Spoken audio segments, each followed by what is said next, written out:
All right, guys, I know it's been a while, and this is what I got on tap.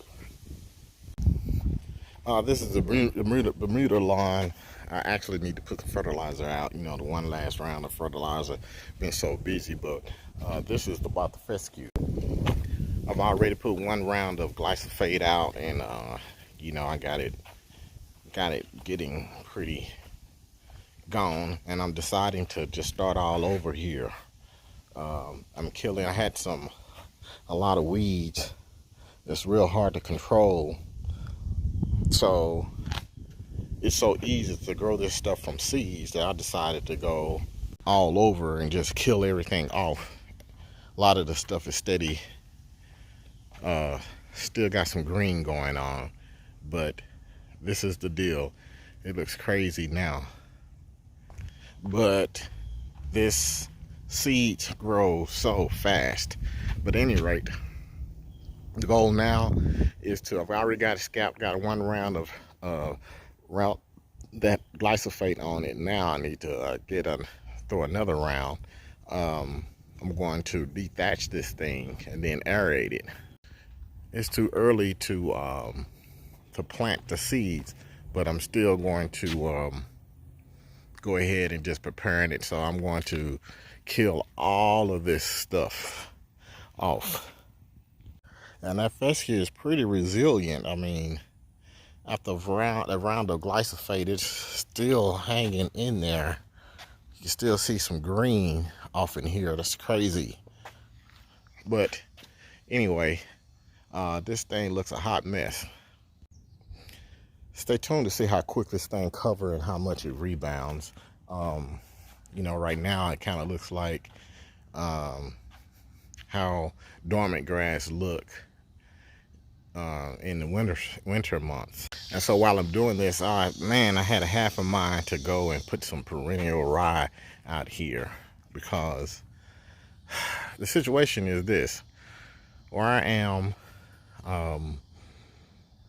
I have all these different trees here, and only one type of grass won't just grow here. The Bermuda, you know, it won't grow up under the shade. I probably can get some St. Augustine down here, but it won't, I can't seed it. So it's too much to try to sod. That's where the fescue come in mind. Now the biggest deal about fescue around here, especially is the fungicide. This year, one of the things that I had a bout with was armyworms. You know, I saw a bunch of crows out in the lawn just all the time. Now I put the herbicides and the insecticides in the back, but I didn't put in the front. And lo and behold, you know, armyworms had its way with this lawn. So in my tank mix, you know, I'm going to have some bifenthrin to keep the insects away. And I got another issue here: skunk. And there's another issue, same issue, skunk. So I got to deal with this, and I got so much going on. I really like this house, but man, living near all this wildlife, man, takes a toll. And I am tired. So this is what I've been doing. As you can see there, they tried to get in there, but they couldn't. So I'm trying to put this mesh around the entire perimeter of the house, because that's what they're doing now. This backside here, I've already got all that backside done. That's where they were originally coming in, but they found more, you know, spots. So I got to get this all filled up with dirt, but I got to put the mesh up under there to keep them from digging in there again. But first I have to set out a trap. So that's where this comes in. I know I'm all over the place, but this is what my life has been like, you know, being in here at this house. And you know, I have so many things going on, but hopefully once I get everything fortified and get the trap done and get the mesh right here laid around the perimeter of the house to keep the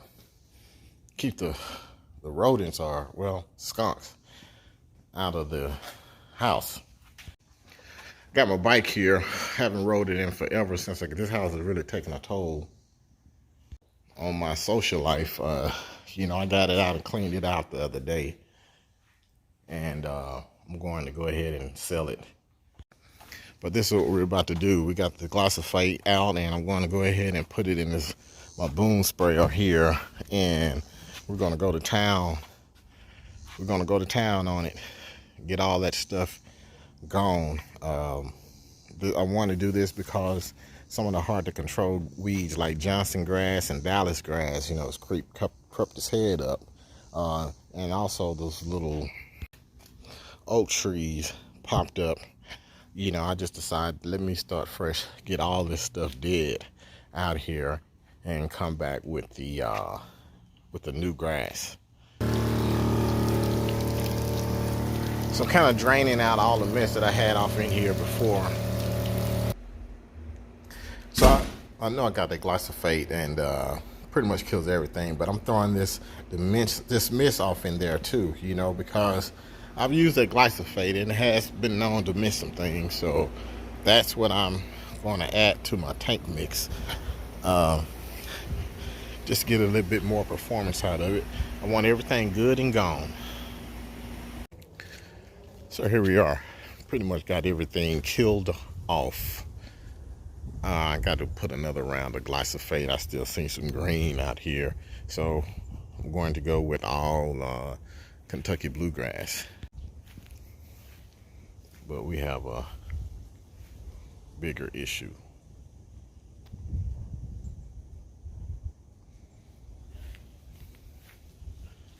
Skunk.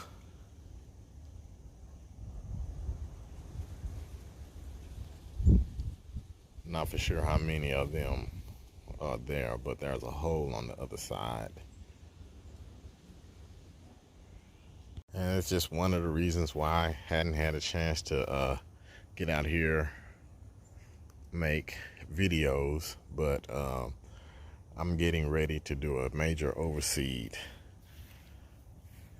And you know, about a month, this would look out totally different. Okay, I'm back. This is what it looks like. Sorry again for not getting the details on how I actually started this stuff, because most of the people that are doing this stuff are regular homeowners. And so with that being said, you know, not having all the big machinery, it's really a challenge trying to get it. But there are some things that I did learn that most of you guys can use. I am going to try to do something different coming up this summer.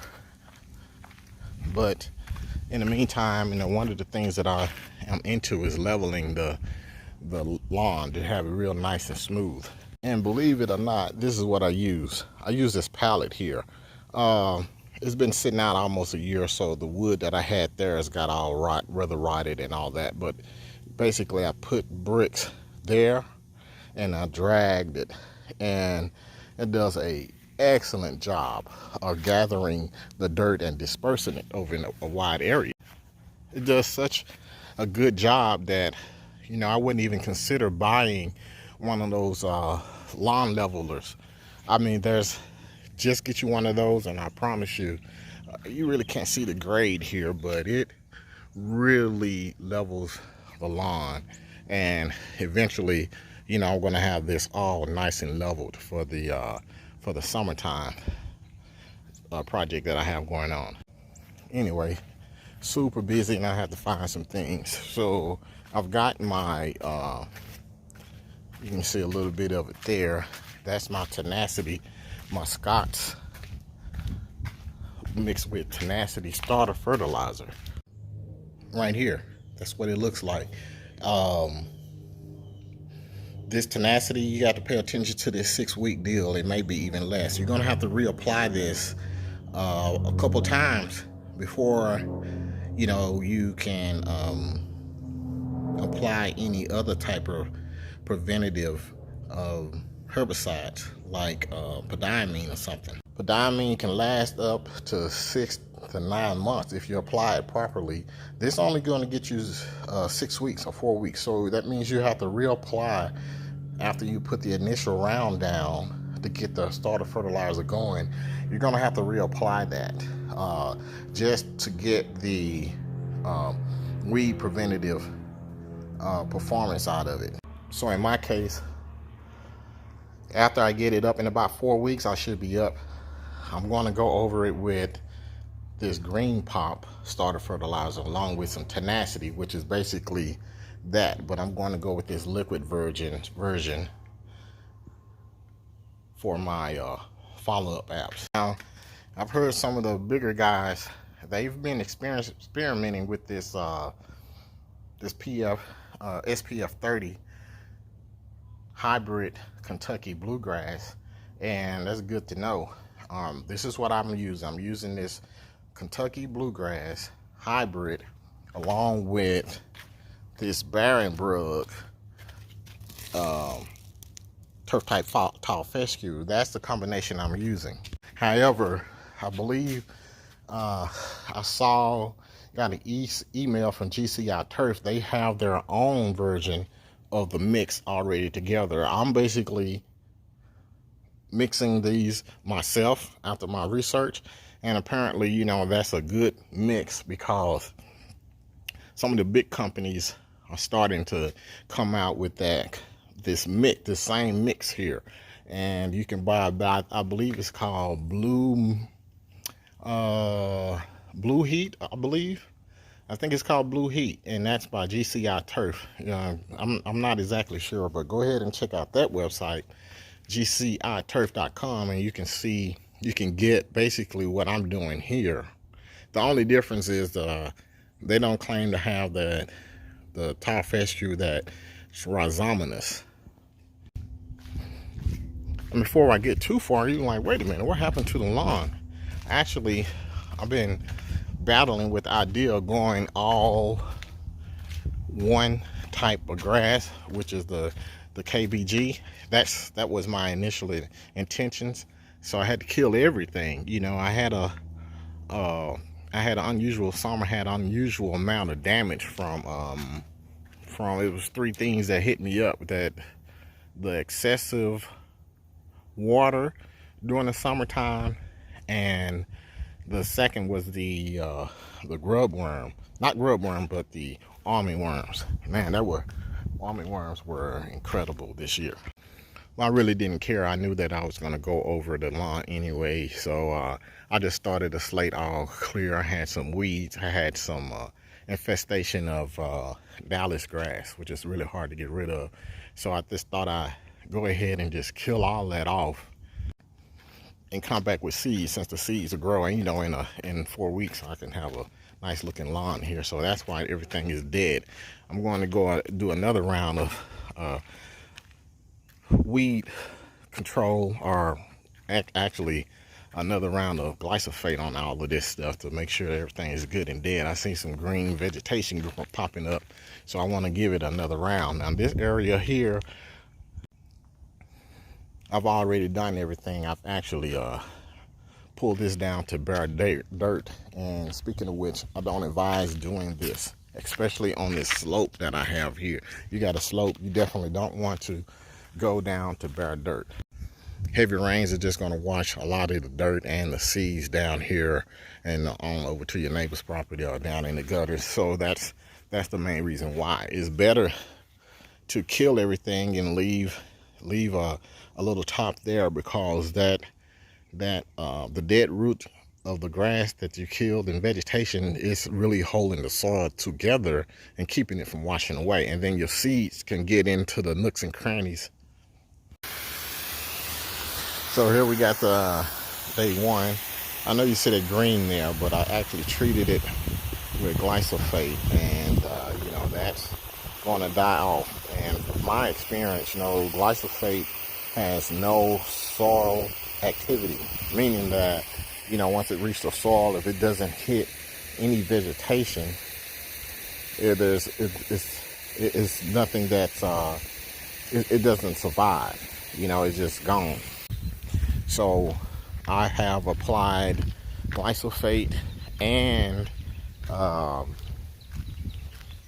glyphosate and seed it at the same time. However, the only thing that I didn't do is I didn't use a surfactant with it, and that's because I'm seeding and using glyphosate at the same time. I didn't want any residual glyphosate hanging around that would affect the germination, because this stuff can come out of the ground really quick. In about 7 days, you know, it'll be visible in 7 days. The germination, I don't know how quick the actual seeds germinate and break open, but I know I can see seed heads or little seedlings in 7 days. So that's a pretty quick germination. Anyway, I know it looks a mess right now. I got to tend to a lot of stuff, get this property back together. I'm anticipating in about a good 4 to 6 weeks having a real nice strand of grass out here, and I can continue on with my journey of trying to get this house renovated.